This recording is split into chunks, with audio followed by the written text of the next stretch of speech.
Hello students, हमने शुरू किया हुआ है चैप्टर आपका इट्स सो हैपन का 10th द कॉमेट पार्ट 2।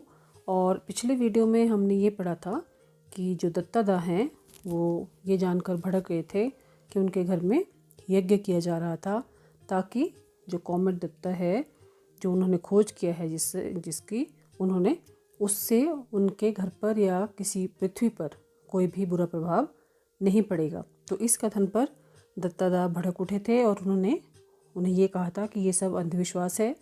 और प्राचीन काल में ये सब चलता था जब मनुष्य ये नहीं जानता था कि पुच्छल तारा या दत्ता जो कॉमेट है कि क्या होते हैं। पर अब आधुनिक काल में ऐसा नहीं है क्योंकि पुच्छल तारों के विषय में अब सबको ज्ञात है और उनकी गति गणितीय गणना से बताई जा सकती है और सांख्यिकीय अध्ययन से भी सिद्ध हो गई है कि ये बात कि उनका प्रकट होना पृथ्वी पर विनाश से संबंधित नहीं है। फिर वो ये बोलकर और भड़क गए कि तुम्हें ये सब बताना व्यर्थ है क्योंकि तुम और तुम्हारे जैसे लोग जो हैं वो विज्ञान की छोटी जो किताबें होती प्राथमिक पुस्तकें वो भी नहीं पढ़ते हैं। तो इस पर शिवाजी बाबू ने उन्हें नम्रता से टोकते हुए कहा था कि but our wise forefathers recommended such यज्ञनास, कि हमारे बुद्धिमान पूर्वजों ने ऐसे यज्ञों की सलाह दी है। तो बच्चों आज हम उससे आगे शुरू करेंगे। तो आप भी अपनी बुक का पेज नंबर 84 खोल लीजिए और यहाँ से शुरू करते हैं। Since his return from London Dattada was in regular correspondence with sir John McPherson. मतलब लंदन से वापस लौटने के बाद दत्तादा सर जॉन मैकफर्सन से नियमित पत्र व्यवहार कर रहे थे। Their friendship had grown out of their appreciation of each others virtues. उनके एक दूसरे के प्रति जो उनके गुणों में गुण थे वो दोनों एक दूसरे के गुणों के प्रशंसक थे, तो उनसे उनकी मित्रता और बढ़ गई थी। सर जॉन जो थे sir John admired Dattada's scientific outlook while the later admired the former's discipline and efficiency। बच्चों यहाँ पे दो नए शब्दों का यूज़ उन्होंने किया है, latter and former. Latter means जिसकी बात हम पहले कर रहे हैं और फॉर्मर जिसकी बात बाद में हुई है। तो पहले यहाँ सर जॉन की बात हुई है तो वो दत्तादा के वैज्ञानिक दृष्टिकोण के प्रशंसक थे और दूसरे नंबर पे बात हुई है दत्तादा की।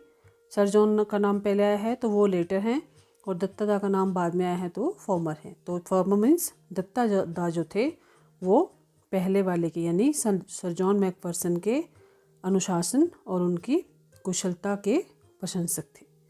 There correspondence never mentioned the project light brigade although once in a while sir John would hint at its progress in a subtle manner that Dattada would understand. उनके पत्र व्यवहार में प्रोजेक्ट लाइट ब्रिगेड का कभी भी जिक्र नहीं होता था, यद्यपि कभी कभी सर जॉन जो थे इसकी प्रगति के विषय में इशारा कर देते थे। सबल मैनर मतलब गुपचुप तरीके से कुछ मेंशन कोई हिंट दे देते थे और जिसे दत्तादा ही समझ सकते थे, बाकी कोई उसको समझ नहीं पाता था। मीनवाइल इसी दौरान comet Datta was following its predicted path. Comet Datta तो जो धूमकेतु है पुच्छल तारा वो अपने पूर्व घोषित पथ पर जा रहा था। कुछ ही समय में in due course it developed its tail. मतलब कुछ समय के बाद इसमें जो पूंछ है वो विकसित हो गई थी। It circled round the sun without breaking apart nor did it evaporate. मतलब ये बिना टूटे या बिना अलग हुए सूर्य के गिर्द घूमने लगा और ये उसकी जो गर्मी थी सूरज की उससे वाष्पित भी नहीं हुआ, मतलब अदृश्य गायब नहीं हुआ। The scientists on project light brigade therefore knew that the threat of collision was now very much real. तो जो वैज्ञानिक इस प्रोजेक्ट लाइट ब्रिगेड पर काम कर रहे थे अब वो ये जान गए थे कि टकराव का जो खतरा है वो बिल्कुल वास्तविक है, मतलब टकराव अब निश्चित तौर पर होगा ही। In the middle of October Dattada got a letter from sir John. तो अक्टूबर के मध्य में दत्तादा को सर जॉन का एक पत्र लिखा। In the midst of descriptions of the meeting of the Royal Astronomical Society, the unreasonably warm weather, the opening matches of the football season, and a recent by-election, Datta Das spotted the sentence he was eagerly looking for: "The charge of the Light Brigade has begun."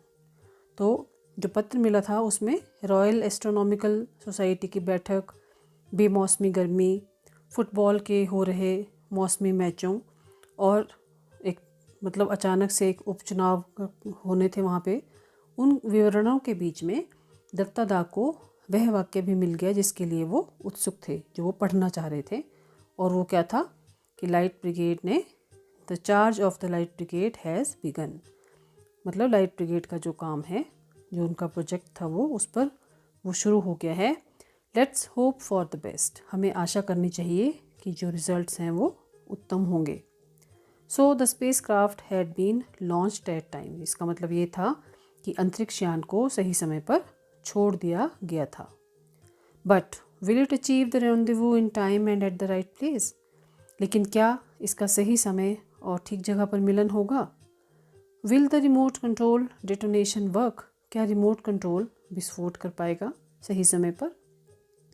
What if the gigantic nuclear pile fails to fire, क्या होगा यदि जो आणविक सामग्री है उसका ढेर ना जला तो क्या होगा? ये सारी चीज़ें जो हैं ये उनके दिमाग में चल रही हैं। Datta da could not share his anxieties with anyone around him, Datta da अपने अंदर जो चिंताएं थी उनकी, वो अपने आसपास के जो लोग थे उनमें किसी के साथ वो बांट नहीं सकते थे। He had to participate in and outwardly enjoy the puja ceremonies, the Diwali celebration and other festivals. उन्हें पूजा की रस्मों और दिवाली समारोहों में और जो अन्य उत्सव हो रहे थे उनमें भाग लेना पड़ता था और बाहरी तौर पर दिखावे के लिए उन्हें खुश होना पड़ता था। His sole daytime relaxation was in the company of Khoka, his 8-year-old grandson, and of course at night looking through Divya. दिन में उनके लिए राहत के लिए मात्र एक उनका 8 साल का जो पोता था खोका, उसके साथ वो एंजॉय करते थे दिन में, और रात को वो दिव्या जो उनकी दिव्य चक्षु थे उसके थ्रू जो वो आसमान में देखा करते थे, रात उसमें वो गुजरती थी। He was regularly monitoring the comet, now clearly visible even to the naked eye. तो वो निरंतर पुच्छल तारे का निरीक्षण कर रहे थे जो अब नंगी आँख से भी स्पष्ट दिखाई देता था, यानी दूरबीन के बिना भी वो हमें दिखाई देता था, उन्हें दिखाई देता था। On November 18, a special messenger on a scooter from the British Council brought in an urgent telex message for him.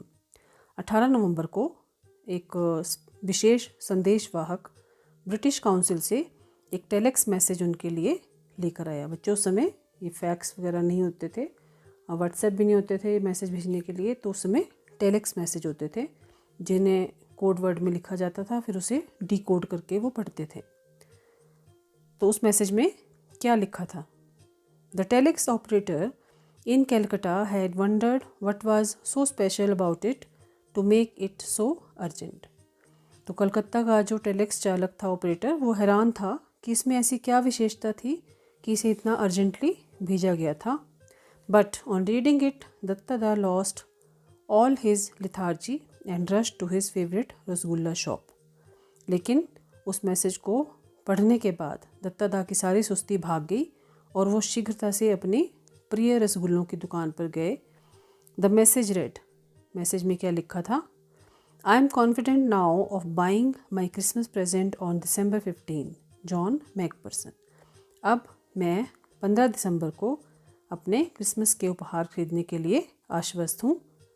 लिखने वाले हैं जॉन मैकपर्सन। तो बच्चों ये उनके बीच में बात हुई थी कि मैं क्रिसमस की प्रेजेंट तभी लूँगा अगर जो परिणाम है वो अच्छे होंगे। तो इसका मतलब ये हुआ कि जो कॉमेट दत्ता है वो अब धरती से शायद न गिफ्ट्स हैं वो लेने के लिए तैयार हैं। तो आज हम यहीं तक पढ़ेंगे, अगले वीडियो में हम इसका आखिरी पार्ट डिस्कस करेंगे। तब तक आप इसे खुद पढ़ें, घर पर रहें, अपना ध्यान रखें। बाय बाय बच्चों, हैव ए नाइस डे।